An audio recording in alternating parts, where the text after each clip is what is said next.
Сәлеметсіздер ме, балалар? Бүгінгі сабақтың тақырыбы «Қошақаным сүйкімді». Здравствуйте, ребята!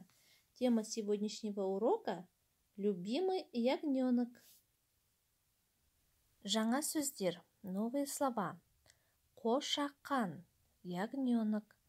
Құлыншақ, жеребенок. Сүйкімді, любимый. Тағы да бір қайталап шығайық. Повторим еще раз. Қошақан, ягненок.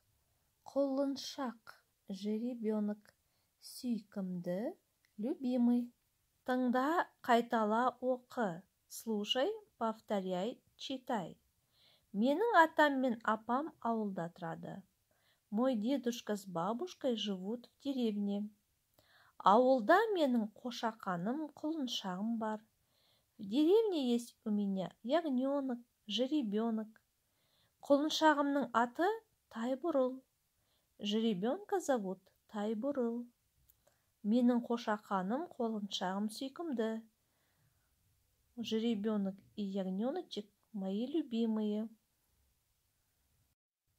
Еще раз прочитайте, повторите. Айтылым, устная работа. Бірінші тапсырма, сұраққа жауап бер. Первое задание – ответьте на вопросы. Ауылда кім тұрады? Кто живет в деревне? Әлібек жазғы демалыста қайда барады? Әлібек в летние каникулы куда ездит? Ауылда не бар? Что есть в деревне? Қошақан қандай? Ягненочек какой?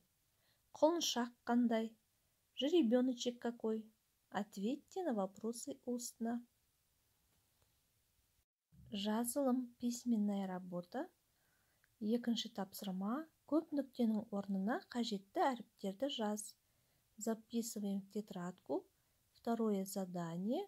Вместо многоточия нужно поставить правильные буквы, то есть которые даны у вас внизу. Х, Ö, Ö, О.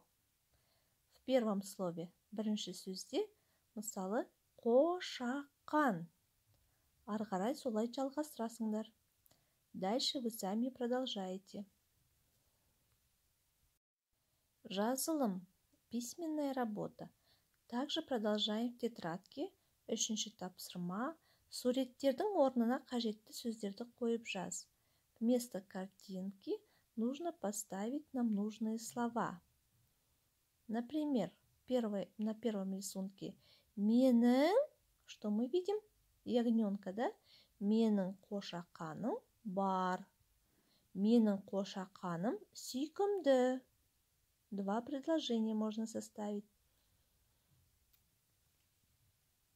Егой тапсырма, домашнее задание.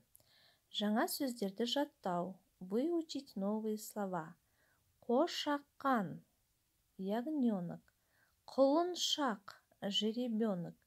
Сүйкімді, любимый. Жаттайық, давайте учить. Қой баласы қоңырым, қойдан жуас момыным. Шопан ата түлегі, қошақаным қайдасың? Ауыз әдебиетінен алынған. Менің құлыншағым бар, есте сақтаңдар. Менің құлыншағым бар. У меня есть жеребенок.